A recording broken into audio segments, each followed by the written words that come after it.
Have you ever wondered why so many people still believe in ghosts and spirits to this day? Even though science has made great strides, there are still many phenomena that it cannot explain. I'm not talking about fabricated stories, but rather real events that have happened to real people in real places. A typical example is the story of the Bell Witch, which I will share with you today. I don't know why it took me so long to learn about it, even though it's so famous that even a US president once expressed interest in it. Now, before we get to the main content, please hit the subscribe button to support the channel. But without further ado, let's dive into the story of the Bell Witch. The name might lead you to believe that the witch was a member of the Bell family, but that's not the case. In fact, it was a spirit that haunted the Bell family to such an extent that it caused death and extreme suffering. As I mentioned earlier, President Andrew Jackson, the 7th President of the United States, once said, "I would rather fight the entire British Army than face the Bell Witch." That should give you an idea of how terrifying this entity was. Let's go back in time to the early 1800s. John Bell family moved from North Carolina to the Red River Bottoms in Robertson County, Tennessee. The Bell family decided to settle in this area and, being a wealthy family, they were able to purchase several plots of land and quickly build a luxury home. Over the next few years, their plantation grew to 328 acres, and John Bell became an elder of the local church. Following their move to Tennessee, John and his wife Lucy Bell welcomed 3 more children, and the family enjoyed a peaceful life there. On a day in 1817, Mr. John Bell encountered a highly peculiar creature in the family's cornfield. This creature had the body of a dog and the head of a rabbit. Mr. John fired numerous shots at it, but the creature quickly vanished into thin air, marking the first bizarre event. Initially, Mr. John thought he might have been mistaken and didn't pay much attention to it. However, the next strange event occurred later that evening. The whole family began hearing sounds of thumping against the wooden walls of their house, as if someone was rushing and banging their head straight into the wall. From that day onward, every night they heard these sounds, and despite several attempts to investigate, they found no results. In the following weeks, the young daughters started complaining about mice in the house, as they heard the sounds of gnawing and saw footprints on the wooden floor. Shortly after, the children were terrorized when an invisible entity pulled their hair and dragged them out of bed, throwing pillows across the room. Matters worsened when the Bell family began hearing faint voices, as if the spirit was gaining strength day by day. Sometimes the voices echoed as if an old lady was singing hymns. The climax came when one day, the youngest Bell child, 12-year-old Betsy, was attacked by the entity, pulling her hair and slapping her face repeatedly until her cheeks turned red and bore handprints.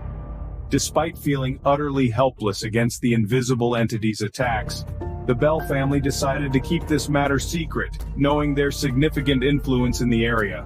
They feared that openly discussing this demonic encounter would greatly disturb the community's psyche. However, after enduring the torment for a long time, Mr. John Bell finally confided in his close friend and neighbor, Mr. James Johnson. A wild story. Initially, James thought so, and therefore he and his wife decided to spend a night at John Bell's house to investigate. The day passed peacefully, but things only started when night fell.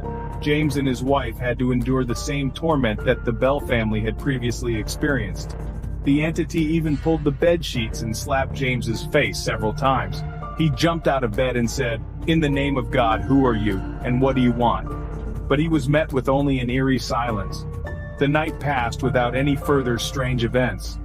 The next morning, James told the Bell family that it could be a demonic spirit, the kind mentioned in the Bible.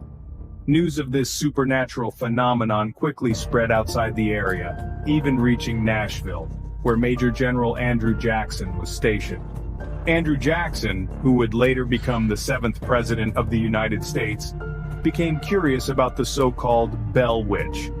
In 1819, General Jackson decided to visit and investigate the Bell family with a retinue. However, as soon as their carriage entered the family's property, it came to a sudden stop. A wheel was stuck in the mud, and the horses could not pull it out. Even 4 or 5 strong men could not lift the wheel. After an hour of struggling, General Jackson suddenly remembered the rumor and uttered a sentence unconsciously. "Oh God, could it be the Bell Witch?" Immediately after that sentence, the horse suddenly pulled the carriage out of the mud. A ghostly voice said that they could continue and that she would see them again tonight. If I were there, I would have turned back right then and there, not daring to go any further. However, this group of soldiers decided to stay, and that night they camped in the yard of John Bell's house. And you know what happened next? Among General Jackson's men was a man who claimed to be able to tame witches.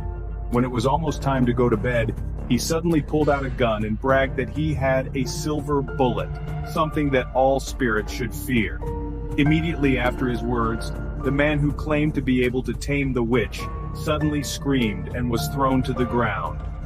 It seems that the Bell Witch was a spirit who liked to show off. She smashed his head into the ground until it bled profusely before letting him go. The man immediately ran away, but General Jackson still decided to stay. The whole group had a sleepless night because of the screams of Betsy Bell, the youngest daughter of the Bell family. When they ran to see, they became the next victims.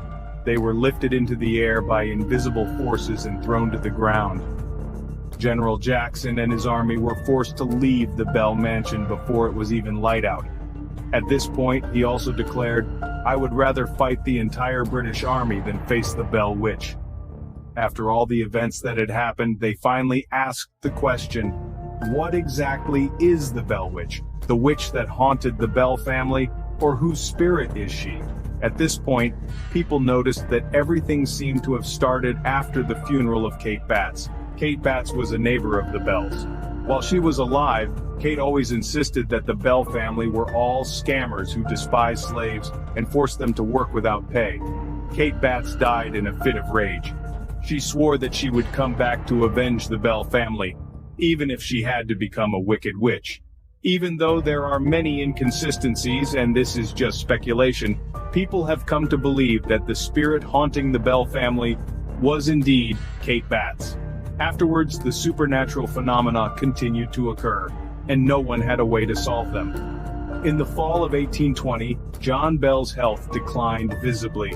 However, up until that moment he was still tormented by the spirit. Then, on the morning of December 20th, 1820, John Bell took his last breath after hours of coma.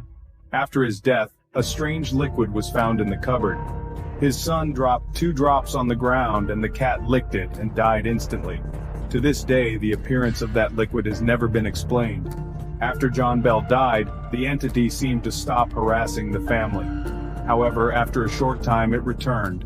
At this time, the youngest daughter, Betsy Bell, was planning to marry a young man in the village. The spirit returned to destroy their relationship. It tormented the young man so much that he had to flee the village in fear. After destroying the Bell family with John's death and Betsy's broken heart, the spirit declared that it would stop tormenting the family. However, it said that it would return in years to come. True to its word, the spirit returned in 1828. However, this time there was no death or separation. The Bell Witch spoke cordially with John's son, and even predicted a few things that would later come true, such as the Civil War, 2 World Wars, and the Great Depression. It sounds hard to believe, but that's what people have said. To this day, no one can explain what really happened to the Bell family during those horrific years. The people of Tennessee still believe that the Bell Witch never really stopped haunting them, and that she never left the house, even though no one lives there anymore. They say this because people still sometimes hear voices talking and children laughing in the abandoned house.